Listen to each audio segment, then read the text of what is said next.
nagawang pagkukulang at pagkakamali at pagkakasala sa iyo, Diyos. Hayaan mo po, Panginoon, maging karapat-dapat po kami sa umagang ito upang ikay, Panginoon, malayang makakilos, banal na Espiritu sa aming mga buhay. O Diyos, sa umagang ito, minsan pa, hayaan mo po, Panginoon, na maghari ka sa lugar na ito. Maranasan namin ang iyong ibayong kapangyarihan. Tunay nga, O Diyos, kami po'y nananampalataya na narito na po kayo sa aming kalagitnaan. Ako ng iyong lingkod na gagamitin, O Diyos. Patuloy nga po, Panginoon, ikaw ang maparangalan at mapapurihan sa buhay ko, God.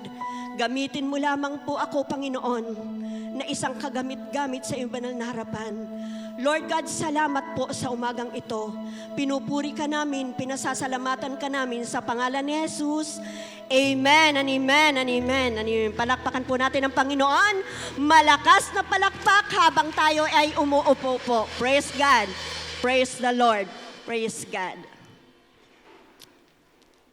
Sige po, umupo na po tayo ng maayos. At sa umagang ito, muli sama-sama po natin pararanghalan at papapurihan ang ating Diyos na buhay. Ngayon po ay month ng April po. Ang theme po natin ay, ano po? Revival, a call to excellence service. Praise God. Matutunghayan po natin sa Romans 12, verse 11 po. Magpakasipag kayo at buong pusong maglingkod sa Panginoon. Tuloy po natin hanggang 13. Magalak kayo dahil sa inyong pag-asa. Magtiyaga kayo sa inyong kapighatian at laging manalangin. Ulitin ko po. Magtiyaga kayo sa inyong kapighatian at laging manalangin. Verse 13. Tumulong kayo sa pangangailangan ng mga kapatid.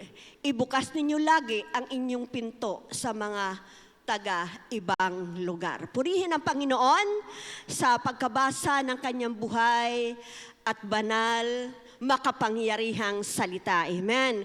So sa umagang ito, tunay nga po na ang mensaheng ito ay talagang nagbibigay hamon sa buhay ng bawat isa sa atin. Sapagkat pag sinabing excellent service, talagang mainam na paglilingkod sa ating Panginoon. Hindi po pabara-bara lang po. Ano po? Kailangan pag sinabing excellence, talagang excellence. Amen po ba? Kaya nga po sa ating mga buhay, itinuturo sa atin kung ano po ba ang dapat at karapat-dapat na paglilingkod sa ating Panginoon. Sabi nga po doon sa translation na NIRV, sabi nga po doon, never let the fire in your heart go out.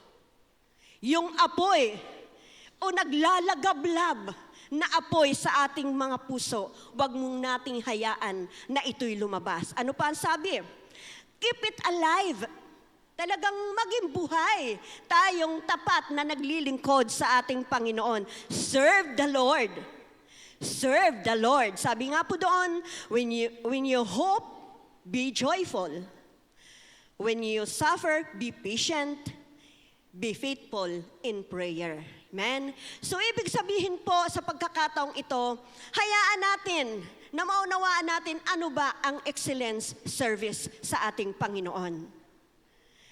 Tunay nga sa ating mga buhay na kailangan po yung apoy. Kapag nawala yung apoy, mamamatay po yan. Ano po? Pag nagsaing po tayo at wala ang apoy, maluluto po ba ang ating sinasaing? Di po ba? Hindi. Ano po?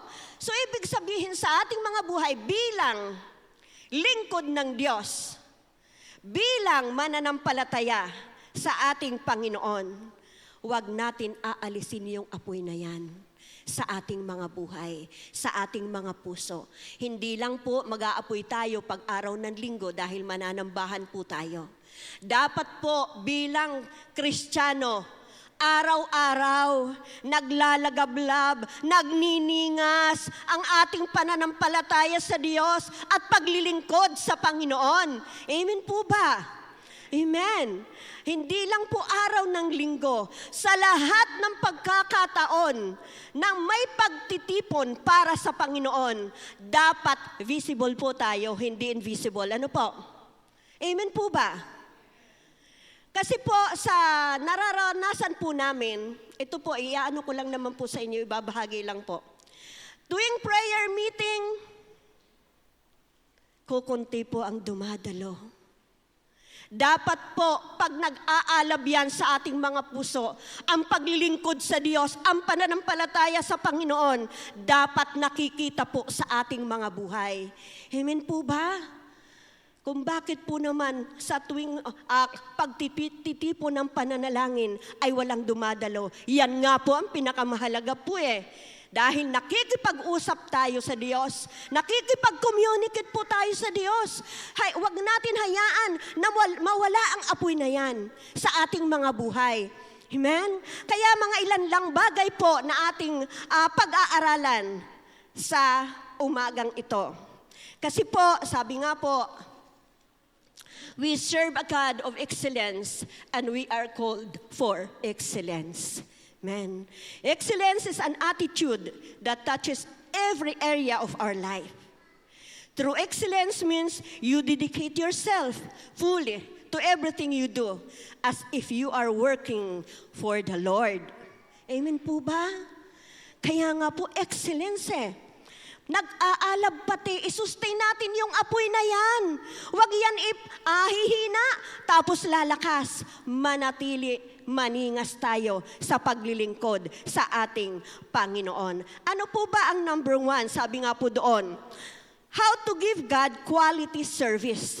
Makita sa atin, excellence or quality, may kalidad sa ating mga buhay bilang mananampalataya sa ating Panginoon na naglilingkod tayo ng buong katapatan, sumusunod tayo sa layunin ng ating Panginoon. Number 1, serve God spiritually. Maglingkod tayo sa Diyos na talagang puno-puno ang ating espiritu. Amen.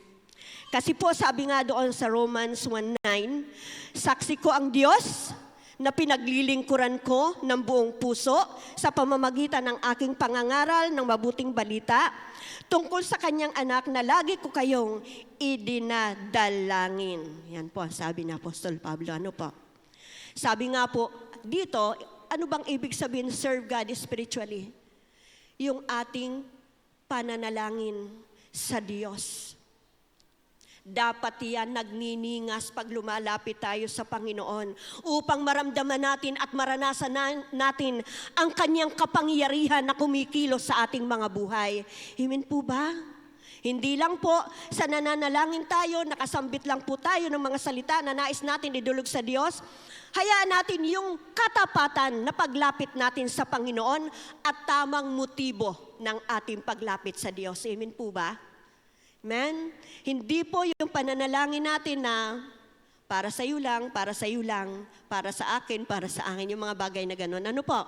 So, ibig sabihin po, manalangin po tayo na talagang ang puso natin, puso na nakaugnay sa Diyos.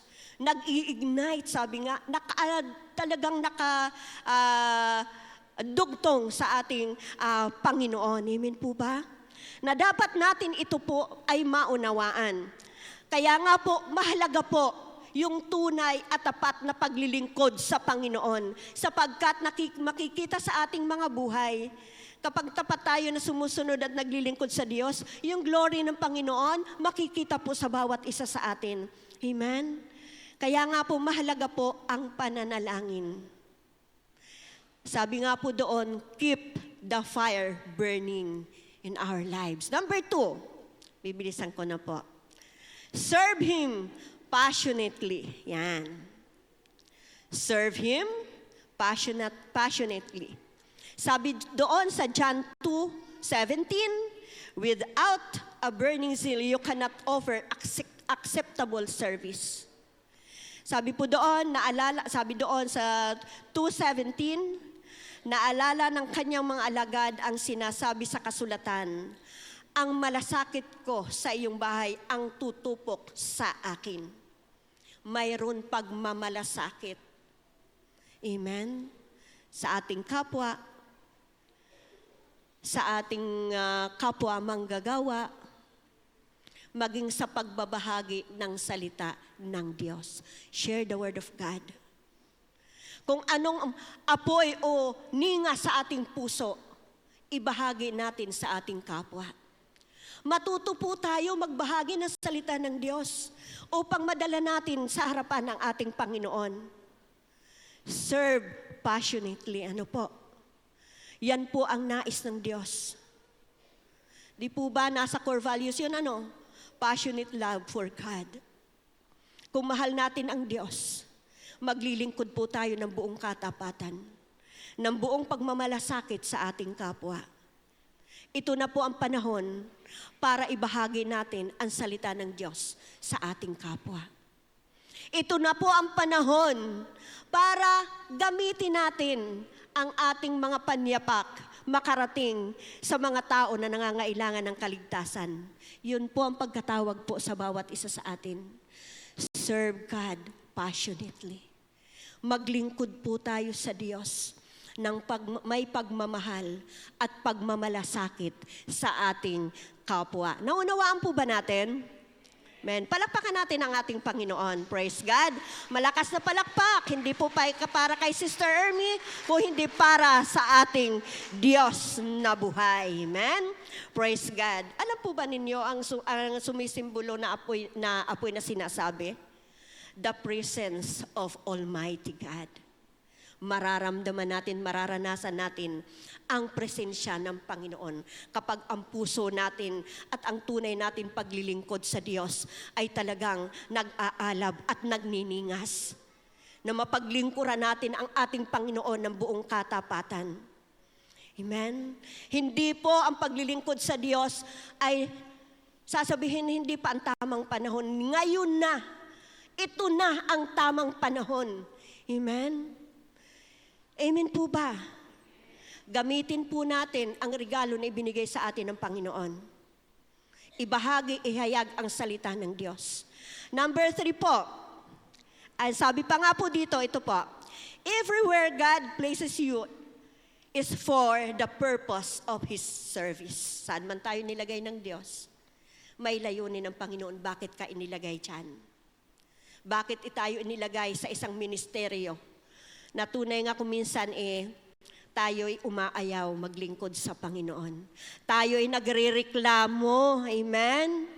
Kung saan po tayo tinawag ng Diyos, gamitin po natin sa ikalulugod at ikaluluwalhati ng pangalan ng ating Panginoon. Number 3, serve Him joyfully. Serve Him joyfully. Ano bang sinasabi doon sa Psalms 105? Verses 1 to 5. Sabi doon, shout joyfully to the Lord, all the earth. Serve the Lord with gladness and delight. Come before His presence with joyful singing. Know and fully recognize with gratitude that the Lord Himself is God. It is He who has made us, not we ourselves, and we are His. Amen. Shout joyfully to the Lord. Amen. Sabi dito, it is He who has made us, not we and our. Sabi dito, and we are His. Maglingkod po tayo na may kagalakan sa ating mga puso. Amen. Paglingkuran natin anumang sitwasyon at kalagayan natin sa buhay. Anuman mga dinadala natin na mabibigat sa ating mga buhay. Alam ng Diyos yan.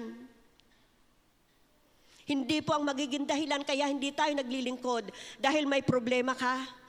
Dahil may hindi nasusolusyonan na problema, dahil may sakit at karamdaman ka, kaya hindi ka maglilingkod. Gawin po natin yan.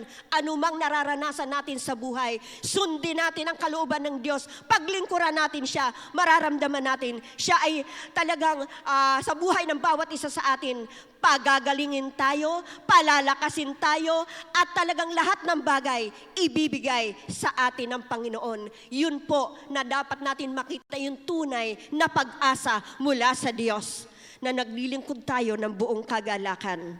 Number 4, yan. Serve Him continuously. Serve Him continuously. Daniel 6 verse 20. Di po ba alam natin ang kwento ni Daniel? Kung anong nangyari sa kanya sa paglilingkod niya sa Panginoon. Talagang hinihagis siya doon sa mga leon na yon. Subalit nagpatuloy siya sa paglilingkod sa Diyos. Makikita po natin yung katapatan ni Daniel sa ating Panginoon, na dapat yun ang makita sa buhay ng bawat isa sa atin. Hindi sumusuko. Hindi nag-give up na pag may dumating na maraming mga pagsubok sa buhay, nag-give up na. Umaalis na sa presensya ng Diyos. Amen. Na dapat yun po ang makita sa buhay ng bawat isa sa atin, na tayo ay nagpapatuloy anumang mangyari sa ating mga buhay, sapagkat alam ng Diyos ang anuman mga pangangailangan natin at ang kalagayan natin sa ating mga buhay. Naunawaan po ba natin yung 4 na yon? Praise God. Kaya sa buhay ng bawat isa sa atin, manatili tayong tapat sa ating mga buhay. God wants us to do good and pursue excellence. Pursue excellence. So dito po sa conclusion ko po, sabi po dito, let us not become weary in doing good, for at the proper time, we will reap a harvest if we do not give up. Yan, may pangako ang Diyos. Kapag hindi tayo nag-give up sa tamang panahon, mag-aani po tayo kapag hindi po tayo sumuko sa ating paglilingkod at pagsunod sa ating Panginoon. Galatians 6:9. Amen? Kaya sa buhay ng bawat isa sa atin, sabi dito sa Galatians 6:9, if we continue pursuing excellence and don't give up, we will reap the harvest on gain to the reward in your pursuit. Amen? Kaya sa buhay ng bawat isa sa atin, sa maikling mga salita na ibinahagi sa umagang ito, sa buhay ng bawat isa sa atin, nawa mayroon po tayong natutunan. Nawa mayroon tayong inilagay sa ating mga puso na dapat at karapat dapat nating gawin sa ating paglilingkod sa Panginoon. Amen po ba? Tayo po'y tumayo. Praise God, praise the Lord. Huwag tayong mapagod sa paggawa ng mabuti, sapagkat pagdating ng takdang panahon, tayo ay aani kung hindi tayo susuko. Dapat makita sa atin yung excellent service. Talagang dapat maging mainam ang ating paglilingkod at pagsunod sa ating Panginoon. Manatili tayo sa pananampalataya at pagsunod sa nais ng Diyos.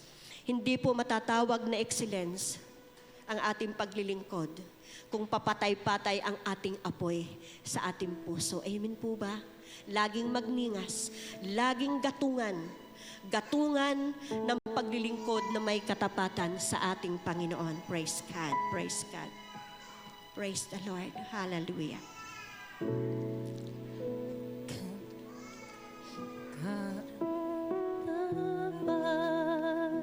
Ialay sa'yo, Jesus.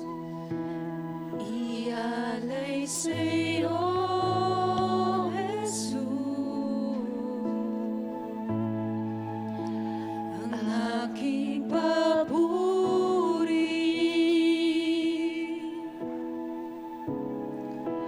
Pagsamo mapalapit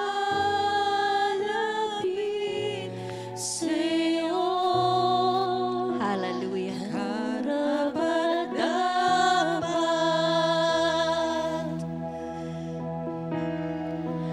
Ialay sa'yo, Jesus, aking papuri, aking papuri.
Sa puso ko'y maghari ka. Dakila ka, O Diyos. Dakila ka.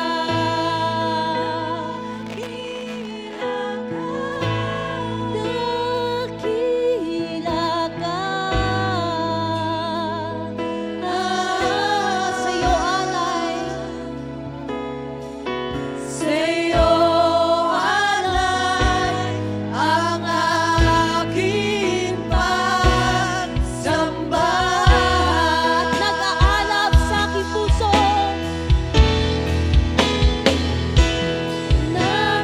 Nag-aalab sa aking puso. Pagmamahal sa'yo.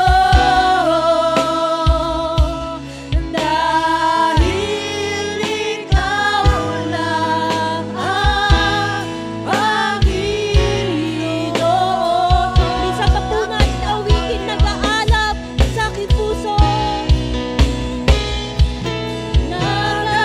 Nag-aalab sa aking puso.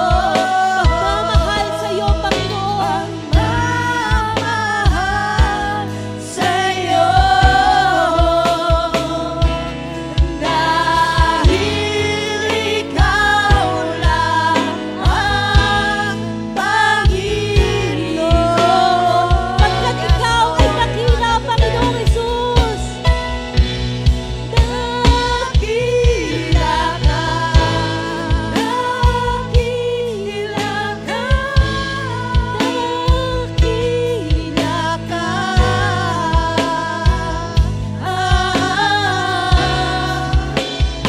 Ika'y Diyos na banal. Ika'y Diyos na banal. Sa puso ko'y maghari ka. Puso ko'y maghari ka.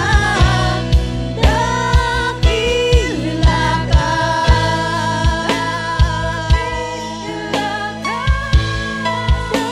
Dakila ka.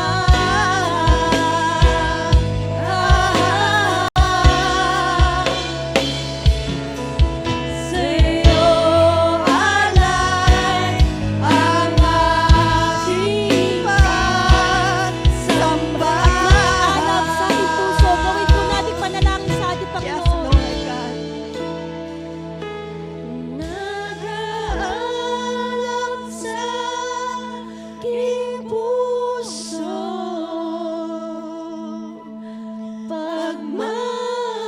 Pagmamahal sa'yo. Dahil ikaw lang ang Panginoon. Minsan pa po natin awitin Yes, God. buong puso sa ating Panginoon. Nag-aalab sa aking puso.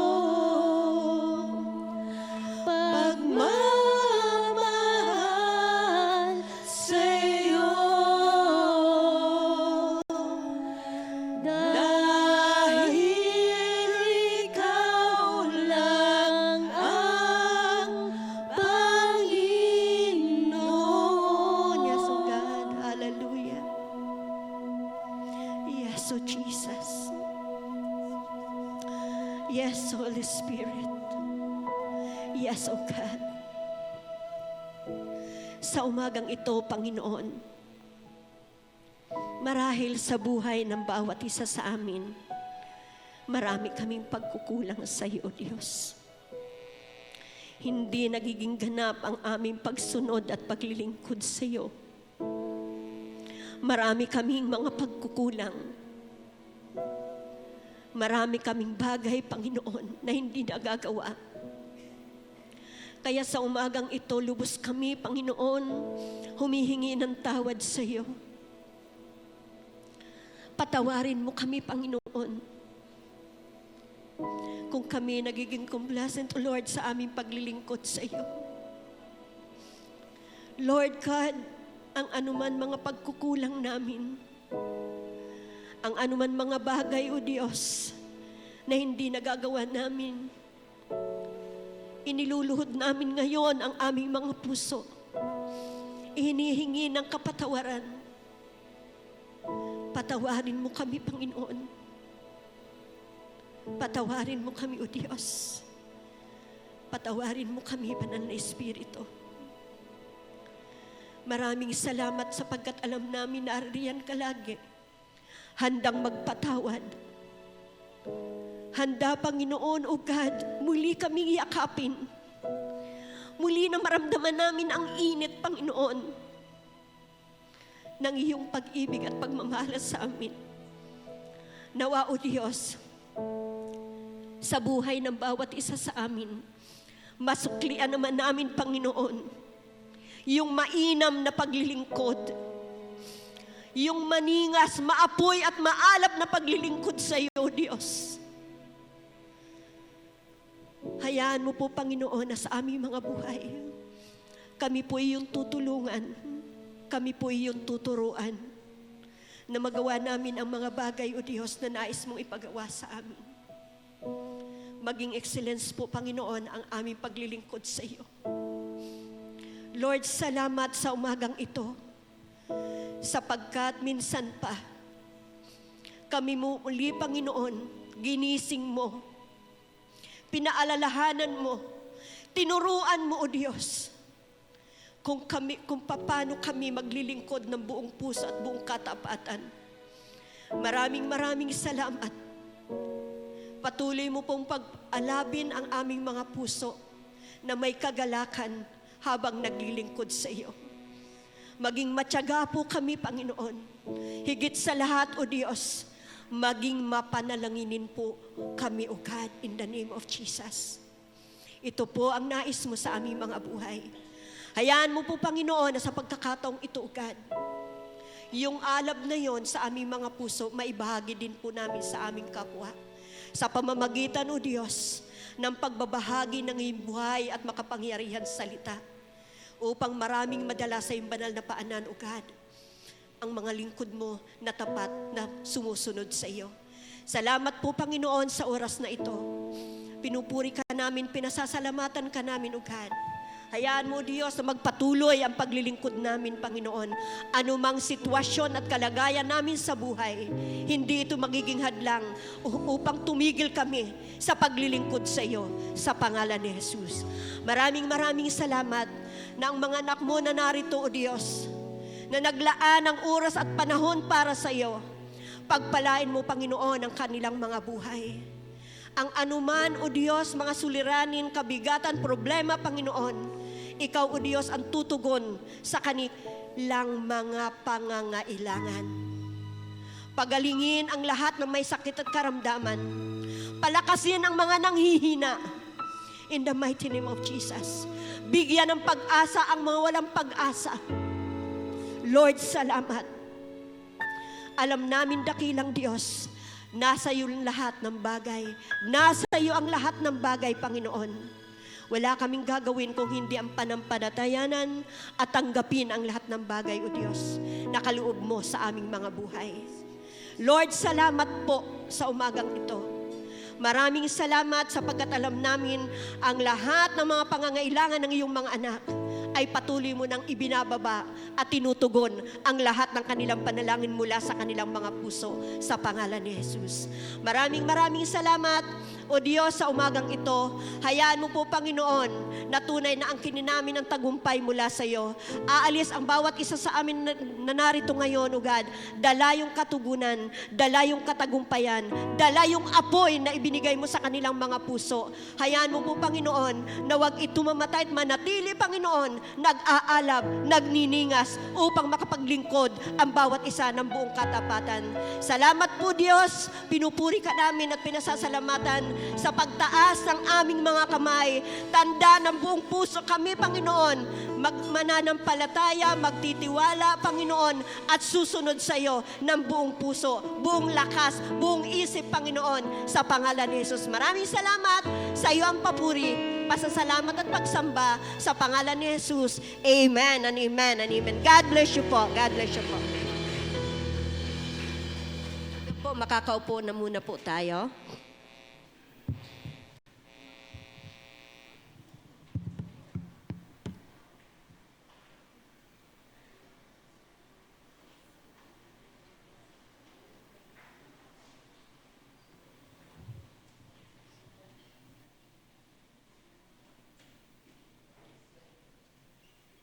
Praise God po. At napagpala po ba ang bawat isa sa atin?